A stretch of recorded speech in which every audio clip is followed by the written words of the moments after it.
Magandang araw po sa inyong lahat mga karibin natin at welcome back dito po sa ating munting channel Pinas News Review, kung saan re-reviewin po natin ang mga mahalagang balita dito sa Pilipinas. Mga simpleng komento sa mga issue dito sa Pinas. At ito nga mga karibin natin, ebidensya na hinusgahan ng guilty ni Risa Hontiveros si Pastor Kibuloy. Alamin yan mga karibin natin ang ating alamin at bibigyan ng reaction, no? Mula po rito sa SM9 News. Yan mga karibin natin, nasa description po ang full video link ng balitang ito. No, mag-subscribe na po kayo. Yan ha. At kung bago ka pa lang at di pa po nakapag-subscribe sa ating munting channel, please don't forget to subscribe. At i-click na rin po ang bell notification para updated ka po sa lahat ng ina-uploads nating reaction video. Yan, pero bago po natin simulan panoorin ang video ito, no? Eto, basahin po muna natin ang ilan po sa mga naging komento ng ating mga kababayan patungkol po sa naging balitang ito. Right? Eto na po. Tama lang yan ha. Tama lang dyan sa Supreme Court. Wag sa Senado. Oo nga po mga karabina. Pakulong na yan. Nako.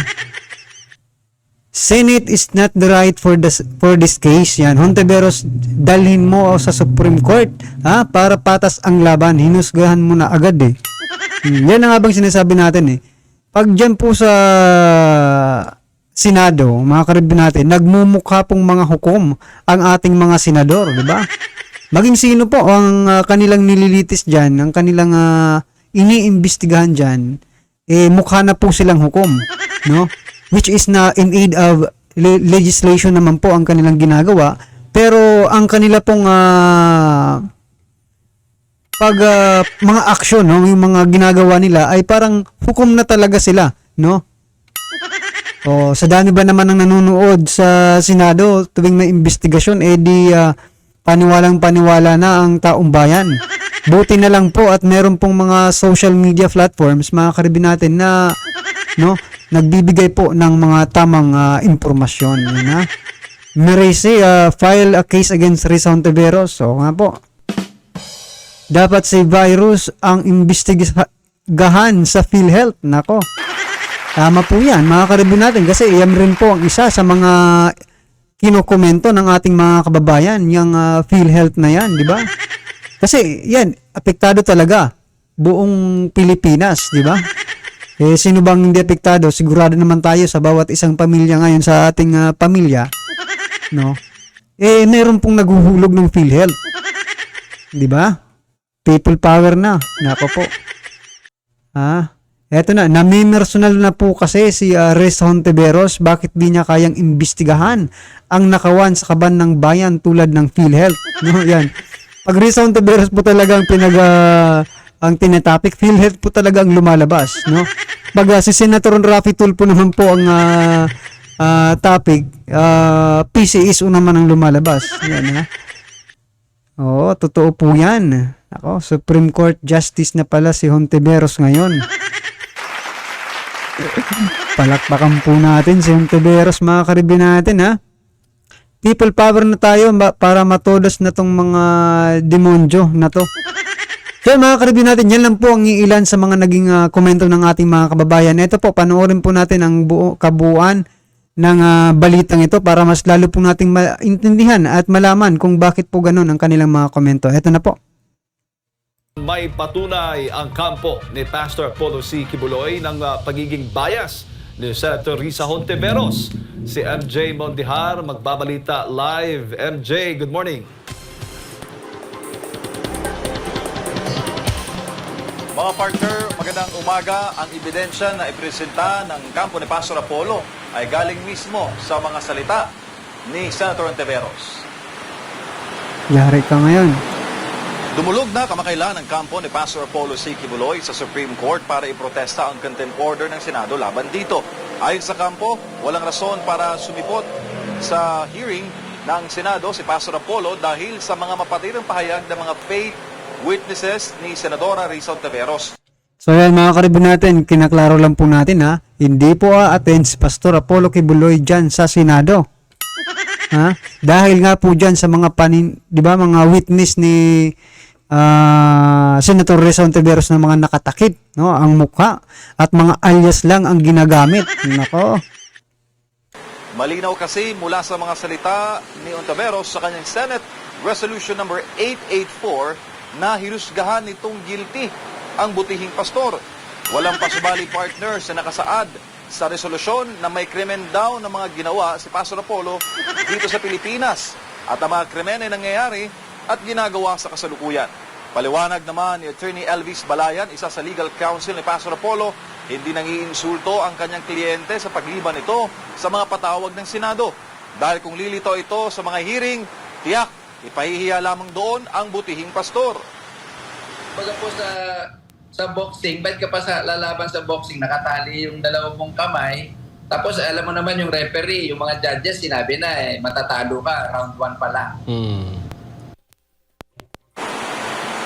Sa umpisa pa nga lang mga karibin natin, contempt na agad di ba? Paano pa kaya kung nandun na di ba? Sinagot din ni Attorney Balayan ng malinaw ang tanong na ito ni Ontiveros.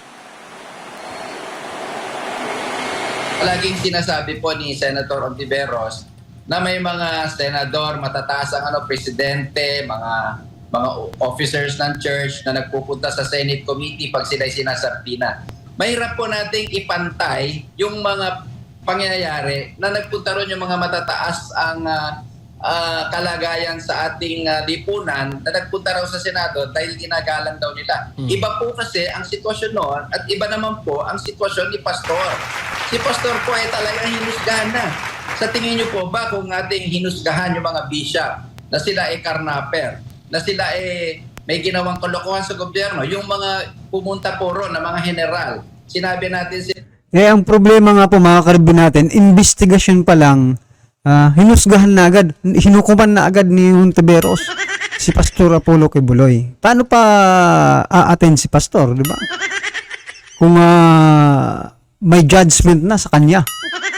Talaga si Ontiveros. May mga ginawang karumal-dumal na krimen. Sa tingin niyo po ba yung kanilang abogado papayuhan sila na pumunta ron? I don't think so po, no? Mga partners, malinaw na nakasa doon sa Senate Resolution yung mga salitang the crimes were committed. Tapos meron pang binanggit doon, crimes are taking place even at present. Kung meron sila reservation, dapat nakalagay doon partner, allegedly.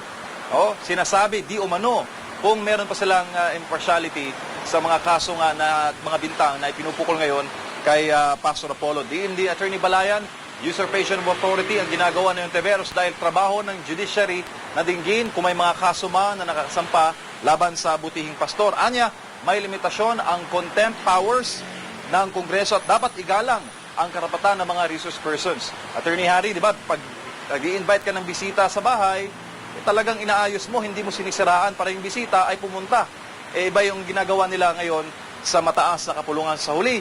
Gate ni Attorney Balayan na kung ginagawa ito ni Ontiveros laban kay Pastor Apollo na isang public figure at milyon-milyon ang tagasunod, paano pa kaya tayo na mga ordinaryong Pilipino? Para sa Diyos sa Pilipinas kung mahal, balik sa inyo partners. Lumang malinaw partners. Maraming salamat, MJ. So yan mga karibin natin, no, ha? Gaya nga po nang nag-comment kanina mga karibin na about doon sa PhilHealth, no? Imbis na tupagin ni Risa Ontiveros or ng mga senador kasi malamang sa malamang hindi yan mag-o-open dyan sa Senado about PhilHealth, no? Yung ibang senador, tirahin nyo po si Risa Ontiveros. About dyan sa PhilHealth nang makabawi naman po ang bayan. Taong bayan, ano ba? Mga Pilipino. Yan, ha? Na pinamudmod ni Risa Ontiveros bilang pa-birthday. Yan, ha? Mga regalo. Naka. Sa mga opisyal noong nung siya pa po yung namumuno dyan sa PhilHealth, di ba? At saka dyan po sa PCSO, may nanalo na naman po. Lintik yung misteryo na yan sa PCSO mga karibin natin. Hindi matuklas-tuklasan kung ano ba talaga, di ba? Kasi tumigil na po. Pasensya na po ko kayo kung naisisingit ko po lagi yung PCSO.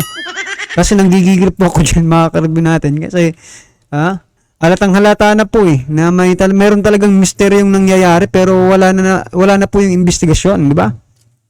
Well, anyway mga karibin natin, ano man po ang inyong reaksyon sa naging balitang ito, i-comment lang po sa baba para at least alam po ng ating mga kababayan ang inyo pong nararamdaman, no?